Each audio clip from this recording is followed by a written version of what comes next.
Hello, this is Mikel Bruce with TinyFrog Technologies. I want to talk a little bit about conversion objectives, or what are your conversion objectives?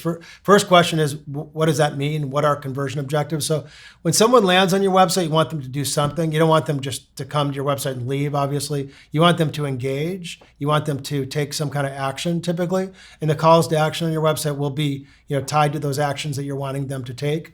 So most websites have multiple conversion objectives. So for example, let's say you have an e-commerce website. The ideal or the primary conversion objective is to have them purchase something. You want them to go through the shopping cart process and purchase whatever services and or products that you're selling. But most websites are not e-commerce websites, but there still are some primary conversion objectives. So probably the most important one for most companies that they have a sales or marketing website or an informational website is to have the visitor contact them.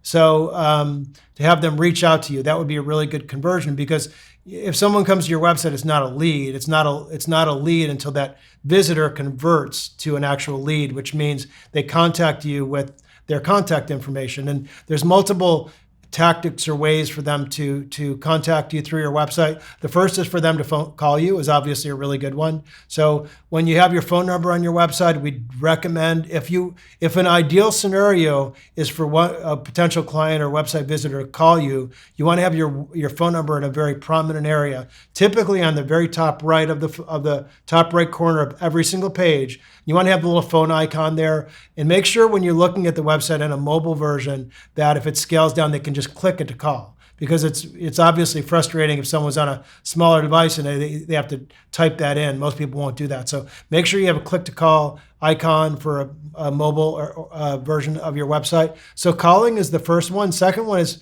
for them to have them fill out a form, which is another great way to get a visitor to convert to a lead. So you want to make sure you have really good forms on your website, calls to action that drive people to those forms, and then make sure the fields in the forms make sure you don't have too many fields so people will fill them out.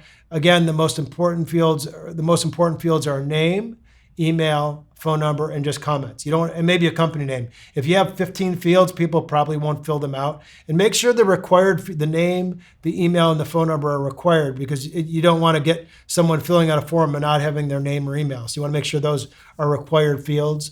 Another objective for when someone lands on your website to contact you is through a live chat. If you have live chat, that can be a really good conversion strategy to get people to contact you. So that's one area of conversion objectives. Another real common area is to get people to sign up for your newsletter.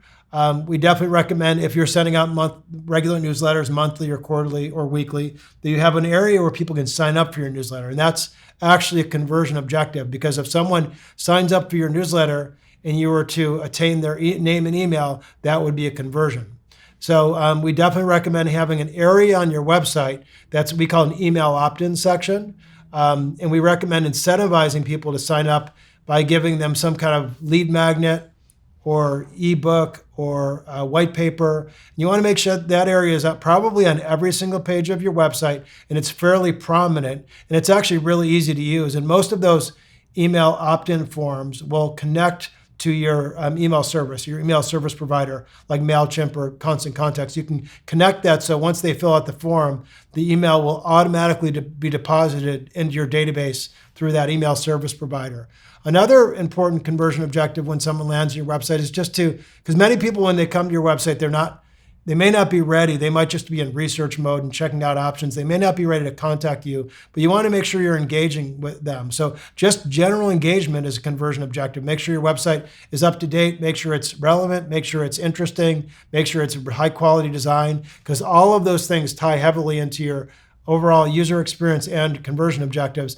And one thing, if you have an educational section on your website, like we strongly recommend, like a blog or videos or podcast or whatever, that you're driving people to that area, so they're engaging that way. So just getting someone to land on your homepage and getting them to come to your educational section is a really successful conversion objective. There's others as well, but those are the primary ones that you want to consider when building your website. So when you're putting together your plan for your website, one of the things you want to focus on or consider are, what are the conversion objectives? That's a really important part of the strategy of your overarching website.